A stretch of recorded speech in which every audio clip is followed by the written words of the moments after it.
ಇದಾಗಲೇ ರಾಜ ರೋಜ ಅನ್ನೋ cinema. So ಇದೇ 21ನೇ ತಾರೀಕು ಇವತ್ತು ಬಿಡುಗಡೆ ಆಯಿತು. ತುಂಬಾ ನಾನು ಮಾಡಿರುವಂತ ಇದು 5ನೇ ಸಿನಿಮಾ.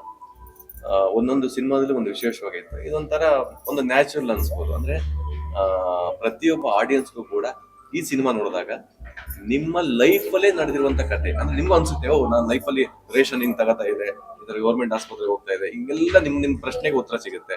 ಸೊ ಇವತ್ತಿನ ದಿವಸ ಸರ್ಕಾರದಲ್ಲಿ ಒಂದು ವಿಶೇಷವಾಗಿ ಎಲ್ಲಾನು ಒಂದೊಂದು ಫ್ರೀ ಅಂತೆಲ್ಲ ಕೊಟ್ಟಿರ್ತಾರೆ. ಸೊ ಈ ಸಿನಿಮಾದಲ್ಲಿ ಬಂದಿರುವಂತ ತರ ಪ್ರತಿಯೊಬ್ಬರಿಗೂ ಈ ತರ ಒಂದು ಜನಕ್ಕೆ ಒಂದು ಅವ್ರಿಗೆ ಬೇಕಾಗಿರುವಂತದ್ದು ಒಂದು ಗೌರ್ಮೆಂಟ್ ಸ್ಕೂಲ್, ಒಂದು ಪ್ರೈವೇಟ್ ಸ್ಕೂಲ್ ಆಗ್ಲಿ, ಆಮೇಲೆ ಒಂದು ಬಾಡಿಗೆ ಆಗ್ಲಿ, ಸೊ ಇವೆಲ್ಲ ಸಪೋರ್ಟ್ ಮಾಡೋದು ಕೂಡ ಜನಕ್ಕೆ ಒಬ್ಬ ನ್ಯಾಚುರಲ್ ಆಗಿರುವಂತ ಒಬ್ಬ ಕಾಮನ್ ಮ್ಯಾನ್ ಜನಕ್ಕೆ ಬಹಳ ಈಸಿ ಆಗುತ್ತೆ. ಸೊ ಇವತ್ತು ಅಂದಾಗೆ ನಾನು ಫಸ್ಟ್ ಬಂದಾಗ್ಲೇ ಹೆಗ್ನಳ್ಳಿ ಕರಸಲ್ಲೇ ಇದ್ದಿದ್ದು. ಪಿನ್ಯ ಸೆಕೆಂಡ್ಸ್ ಅಂದ್ರೆ ಹೆಗ್ನಳ್ಳಿ ಕರಸಲ್ಲೇ ಅದೇ ಏರಿಯಾದಲ್ಲಿ ಇದ್ದು. ಗಾರ್ಮೆಂಟ್ಸ್ ಗಳು ಹೋಗೋ ನಾವೆಲ್ಲ ನಾವು ಈ ನೋಡಿರೋದ ನನ್ನ ಲೈಫಲ್ಲಿ ನಡೆದಿರುವಂತ ಒಂದು ಕತೆ ಇದನ್ನ. ಸೊ ಇದು ನಿಮ್ ಲೈಫಲ್ಲಿ ನೋಡ್ರು ಕೂಡ ನಿಮ್ ಲೈಫಲ್ಲಿ ಕೂಡ ಈ ತರ ಒಂದು ನಡೆದಿರುವಂತ ಕತೆ. ಯಾಕಂದ್ರೆ ಎಷ್ಟೋ ಜನ ಹಳ್ಳಿಯಿಂದ ಬೆಂಗಳೂರು ಬರ್ತಾರೆ, ಬಂದ ತಕ್ಷಣ ಗಾರ್ಮೆಂಟ್ಸ್ ಕೆಲಸ ಮಾಡ್ತಾ ಇರ್ತಾರೆ. ಬಟ್ ಅವ್ರಿಗೆ ಏನು ಉಳಿಸಕ್ ಆಗ್ತಾ ಇಲ್ಲ, ಇವತ್ತು ಕೂಡ ಏನು ಆಗ್ತಾ ಇತ್ತಲ್ಲ. ಯಾಕಂದ್ರೆ ಇವತ್ತೊಂದು ಕೆಜಿ ಅಕ್ಕಿ 80 ರೂಪಾಯಿ, 60 ರೂಪಾಯಿ, 70 ರೂಪಾಯಿ ನೋಡಿ, ನಿಮ್ಗೆ ಗೊತ್ತ ಆಲ್ಮೋಸ್ಟ್. ಸೊ ಎಲ್ಲ ರೇಟ್ ಎಲ್ಲ ಜಾಸ್ತಿ ಆಗ್ತದೆ. ಒಂದು ಆಸ್ಪತ್ರೆಗೆ ಹೋದ್ರೆ ದುಡ್ಡು ಬೇಕು, ಒಂದ್ ಮಕ್ಳು ಫೀಸ್ ಕಟ್ಟಕ್ ಆಗ್ತಾ ಇಲ್ಲ. ಸೊ ತುಂಬಾ ಜನ ಇವತ್ತು ಸ್ಟ್ರಗಲ್ ಮಾಡ್ತವ್ರೆ. ಸೊ ಅಲ್ಲಿಂದ ಬೆಂಗಳೂರಿಗೆ ಬಂದು ಅವ್ರು ಏನು ಉಳಿಸಕ್ ಆಗ್ತಾ ಇಲ್ಲ. ಸೊ ಅದರಿಂದ ಅಂದ್ರೆ ಈ ಸಿನಿಮಾ ನಿಮ್ಮ ಲೈಫ್ ಅಲ್ಲಿ ನಡೆದಿರುವಂತ ಒಂದು ಕಥೆನ ತಗೊಂಡು ನಮ್ಮ ಉದಯ ಪ್ರೇಮ್ ಅವ್ರು ಮಾಡವ್ರೆ. ತುಂಬಾ ವಿಶೇಷವಾಗಿ ನನ್ಗಂತೂ ಬಹಳ ಇಷ್ಟ ಆಯ್ತು ಸಿನಿಮಾ. ಕತೆ ಫಸ್ಟ್ ಹೇಳ್ಬೇಕಾದ್ರೆ ಬಹಳ ಖುಷಿ ಆಯ್ತು. ಬಟ್ ನಾನು ಸಿನಿಮಾ ನೋಡಿದಾಗ ಏನೋ ಅನ್ಕೊಂಡೆ, ಬಟ್ ತುಂಬಾ ನ್ಯಾಚುರಲ್ ಬಂದಿದೆ. ಅಂದ್ರೆ ಇದು ಕಂಪ್ಲೀಟ್ ಎಲ್ಲರಿಗೂ ಇದೆ ಆಕ್ಟಿಂಗ್ ಅಂತ ಕಾಣಿಸಲ್ಲ, ಅವ್ರು ಆಕ್ಟ್ ಮಾಡಂತಲ್ಲ, ನಿಮ್ಮಲ್ಲಿ ನ್ಯಾಚುರಲ್ ಆಗಿರುವಂತ ಒಂದು ನ್ಯಾಚುರಲ್ ಇದೆ ಅಂತ ಅನ್ಸುತ್ತೆ. ಹಾಗೆ ಇವತ್ತಿನ ದಿವಸ ಎಷ್ಟೇ ಸಿನಿಮಾ ಮಾಡ್ತಾ ಇರೋ ಕೂಡ ನಮ್ಮ ಕನ್ನಡ ಚಿತ್ರಕ್ಕೆ ಆಡಿಯನ್ಸ್ ಬರ್ತಾ ಇಲ್ಲ. ಸೊ ಏನಕ್ಕಂತಂದ್ರೆ ನೀವೆಲ್ಲರೂ ನೋಡಿ ರಿವ್ಯೂ ನೋಡ್ಕೊಂಡು ಸಿನಿಮಾ ಬರಕ್ ಹೋಗ್ಬೇಡಿ. ಓಕೆ, ನೀವು ಫಸ್ಟ್ ರಿವ್ಯೂಕ್ಕಿಂತ ಫಸ್ಟ್ ನೀವು ಸಿನಿಮಾ ನೋಡಿ, ನೀವು ಒರಿಜಿನಲ್ ರಿವ್ಯೂ ಕೊಡ್ತೀರಾ. ಎಷ್ಟೋ ಜನ ಆಲ್ಮೋಸ್ಟ್ ಸಿನಿಮಾ ರಿಲೀಸ್ ಆಗುತ್ತೆ, ಸಿನಿಮಾ ಹೆಂಗಿದ್ರು ಕೂಡ ಸುಮ್ಮನೆ ಎಲ್ಲ ಹಂಗೆ ಅಂತ ಹೇಳ್ತಾ ಇರ್ತಾರೆ. ಬಟ್ ಏನಂದ್ರೆ ಇದು ನ್ಯಾಚುರಲ್ ರಿವ್ಯೂ. ನೀವು ನಿಜವಾಗ್ಲೂ ಈ ಸಿನಿಮಾ ಬಂದು ರಾಜ ರೋಜ ನೋಡಿದಾಗ ನೀವು ಹಾರ್ಡ್ಲಿ ರಿವ್ಯೂ ಕೊಡ್ತೀರಾ.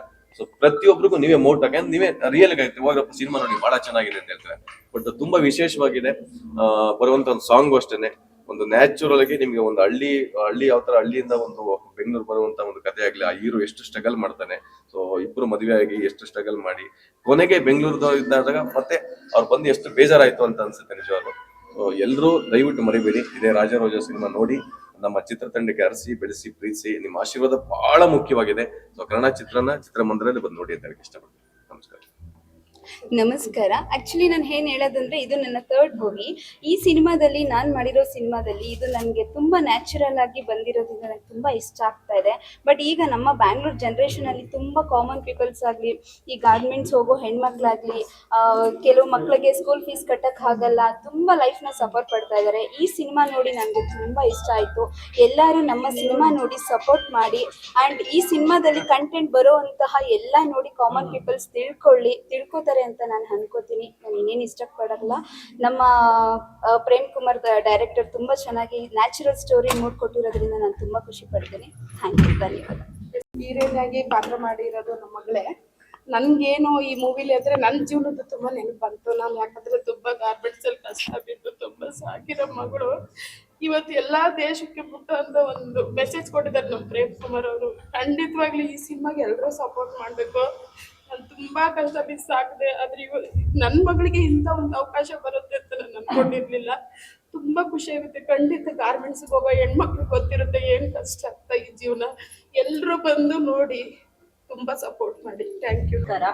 ಇದು ರಾಜಾ ರೋಜಾ ಬಂದ್ಬಿಟ್ಟು ದಿವಾಕರ್ ಅವ್ರದ್ದು 5ನೇ ಪಿಕ್ಚರು. ತುಂಬಾ ಚೆನ್ನಾಗಿ ಮೂಡ್ ಬಂದಿದೆ. ಈ ಸ್ಟೋರಿ ಬಂದು ಒರಿಜಿನಲ್ ಸ್ಟೋರಿ. ಯಾಕಂದ್ರೆ ಪ್ರತಿಯೊಬ್ರು ಲವ್ ಮ್ಯಾರೇಜ್ ಮಾಡ್ಕೊಂಡು ಊರ್ ಬಿಟ್ಟು ಬಂದವರಿಗೆ ಹೆಂಗ್ ಲೀಡ್ ಮಾಡ್ತಾರೆ, ಹೆಂಗ್ ಸಫರ್ ಮಾಡ್ತಾರೆ ಅಂತ ತುಂಬಾ ಕ್ಲಿಯರ್ ಆಗಿ ತೋರಿಸಿದ್ದಾರೆ. ಕಂಟೆಂಟ್ ತುಂಬಾ ಸೂಪರ್ ಆಗಿದೆ. ಯಾವುದು ಅಂತ ಆರ್ಟಿಫಿಷಿಯಾಲಿಟಿ ಕಾಣಿಸೋದಿಲ್ಲ. ಸೊ ಬಿಕಾಸ್ ಒರಿಜಿನಲ್ ಸ್ಟೋರಿ ಇರೋ ಹಾಗಿದೆ. ಇದು ಬಂದು ಎಲ್ಲರೂ ನೋಡ್ಬೋದು, ಫ್ಯಾಮಿಲಿ ಫುಲ್ ಕುತ್ಕೊಂಡು, ಯಾರಿಗೂ ಒಂಥರ ವಿಯರ್ಡ್ ಫೀಲ್ ಆಗೋದಿಲ್ಲ. ಮತ್ತೆ ಪ್ರತಿಯೊಬ್ರು ಒಂದು ಲವರ್ಸು ಮದುವೆ ಆದ್ಮೇಲೆ ಫೇಸ್ ಮಾಡುವಂತ ಕಾಮನ್ ಪ್ರಾಬ್ಲಮ್ಸ್ ಇದು. SS TV ಸಿನಿಮಾ ಜಗತ್ತಿನ ಕ್ಷಣ ಕ್ಷಣದ ಸುದ್ದಿಯೊಂದಿಗೆ.